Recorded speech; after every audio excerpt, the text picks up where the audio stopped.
Hi friends, welcome to my channel. ಯಾರೆಲ್ಲ ನನ್ನ channel ನೋಡ್ತಿದ್ದೀರಾ ಪ್ಲೀಸ್ ಸಬ್ಸ್ಕ್ರೈಬ್ ಮಾಡಿ, ಹಾಗೆ ಪಕ್ಕದಲ್ಲಿ ಕಾಣುವಂಥ ಬೆಲ್ ಐಕನ್ ಕ್ಲಿಕ್ ಮಾಡಿ. ನಾನು ಹಾಕೋ ನೋಟಿಫಿಕೇಷನ್ ನಿಮಗೆ ತಕ್ಷಣವೇ ಬರುತ್ತೆ.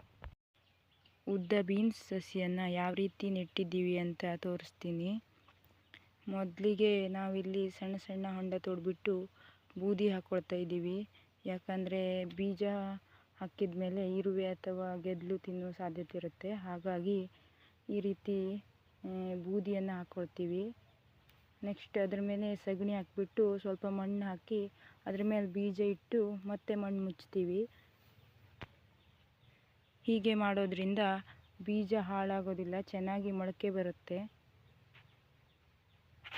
ಬೂದಿ ಇಲ್ಲ ಅಂದರೂ ಹೋಮ್ ಗಾರ್ಡ್ ಹಾಕ್ಕೊಳ್ಬೋದು, ಎಲ್ಲ ಅಂಗಡಿಗಳಲ್ಲಿ ಸಿಗುತ್ತೆ ಇರುವೆ ಪೌಡರ್. ಬೀಜವನ್ನು ಕೊಟ್ಟೆಯಲ್ಲಿ ಅಗೆ ಹಾಕಿದ್ದೆ, 2 ಎಲೆ ಬಿಟ್ಟಾಗ ನೆಲದಲ್ಲಿ ನೆಟ್ಟಿದ್ದೀನಿ. ಈಗ 3 ಎಲೆ ಬಂದಿದೆ, ಹಾಗಾಗಿ ಅದಕ್ಕೆ ಸಗಣಿ ಗೊಬ್ಬರ ಹಾಕಬೇಕು.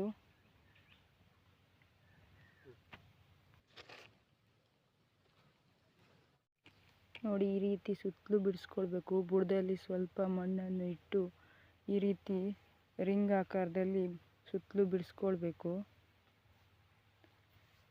ನಮ್ಮ ಮನೆಯವರು ಇಲ್ಲಿ ಬಿಡಿಸ್ತಾ ಇದ್ದಾರೆ. ಈ ಗಿಡಕ್ಕೆ 3 ಸಲ ಗೊಬ್ಬರ ಹಾಕೋದಿರುತ್ತೆ. ಮೊದಲನೇ ಸಲ ಈ ರೀತಿ ಸಗಣಿ ಹಾಕ್ಬಿಟ್ಟು ಮಣ್ಣು ಹಾಕ್ಬಿಟ್ಟು ಮುಚ್ತೀವಿ.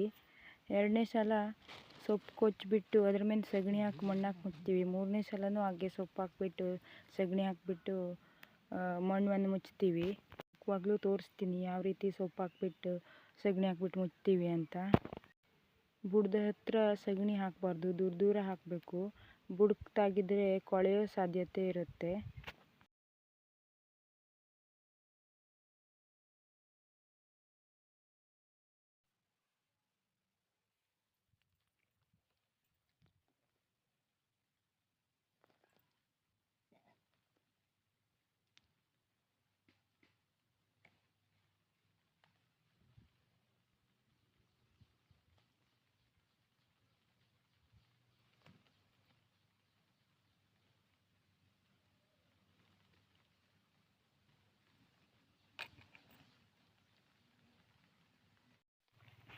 ಎಲ್ಲ ಗಿಡಕ್ಕೂ ಸಗಣಿ ಹಾಕಿದ್ದಾಯಿತು.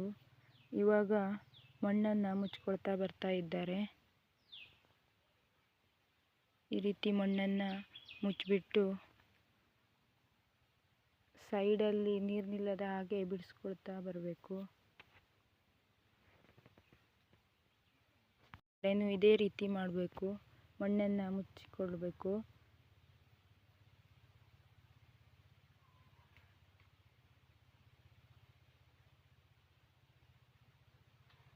ಈ ಗೊಬ್ಬರ ಹಾಕಿದ ಮೇಲೆ 15 ದಿನ ಮಳೆ ಬಂದಿಲ್ಲ. ನನಗಂತೂ ತುಂಬ ಬೇಜಾರಾಯಿತು. ಈ ಸಗಣಿ ಗೊಬ್ಬರ ಹಾಕಿದ ಮೇಲೆ ಚೆನ್ನಾಗಿ ಮಳೆ ಬರಬೇಕು, ಗಿಡ ಚೆನ್ನಾಗಾಗತ್ತೆ. 15 ದಿನ ಮಳೆ ಬರದೇ ಇರೋದ್ರಿಂದ ಗಿಡಗಳೆಲ್ಲ ಬಾಡೋಗಿದ್ವು. ಬೀಜ ಬೇಗನೆ ಮೊಳಕೆ ಬರಬೇಕು ಅಂದರೆ 1 ಲೋಟದಲ್ಲಿ ನೀರು ಹಾಕಿ ಸಂಜೆ ಬೀಜ ನೆನೆಸಿಬಿಡಿ. ನೆಕ್ಸ್ಟ್ ಡೇ ಬೆಳಿಗ್ಗೆ ಅದನ್ನು ನೆಲಕ್ಕೆ ಹಾಕಿ, ಚೆನ್ನಾಗಿ ಮೊಳಕೆ ಬರುತ್ತೆ ಬೇಗನೆ. ಗೊಬ್ಬರ ಹಾಕಿ ಮುಚ್ಚಿದ್ದಾಯಿತು. ಇನ್ನು ನೆಕ್ಸ್ಟ್ ಗೊಬ್ಬರ ಹಾಕೋದಷ್ಟೇ ಇದಕ್ಕೆ. ಈ ವಿಡಿಯೋನ ಇಲ್ಲಿಗೆ ಎಂಡ್ ಮಾಡ್ತಾ ಇದ್ದೀನಿ. ಈ ವಿಡಿಯೋ ಇಷ್ಟ ಆದರೆ ಲೈಕ್ ಮಾಡಿ, ಶೇರ್ ಮಾಡಿ, ಕಮೆಂಟ್ ಮಾಡಿ. ವಿಡಿಯೋ ನೋಡಿದ್ದಕ್ಕಾಗಿ ಧನ್ಯವಾದ.